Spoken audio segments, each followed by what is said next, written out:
Casureco 3 ng Camarines Sur pinagbabayad ng 3 milyong piso kada araw ng Department of Energy upang hindi maputulan ng kuryente.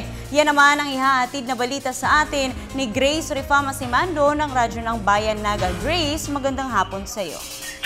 Yes, magandang hapon din, Princess. 3 milyong piso araw-araw nga hanggang Feb 2014 ang dapat na ibayad ng Casureco 3 sa Department of Energy hanggang makapuli paid ang electric cooperative ng kanilang pagkakautang na mahigit 700 million pesos sa mga power suppliers. Sa huling pag-uusap ni na Secretary Jerry Pitilla, dating Camarines Sur Governor Eloy Villaferte at management ng Casureco 3, nangako ang kooperatiba na magbabayad sila ng 3 milyong piso mula sa kanilang daily collection at tanggap nila ang kondisyon ng NEA na oras na hindi tumupad sa usapan, automatic putol na naman ang kanilang kuryente.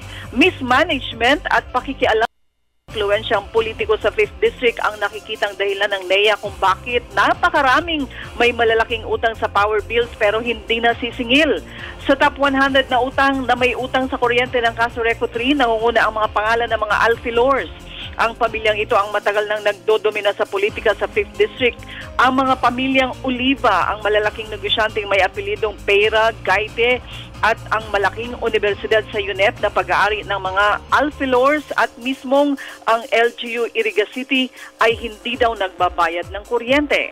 Radyo ng Bayan Naga, Grace Rifama Simando para sa Telebisyon ng Bayan.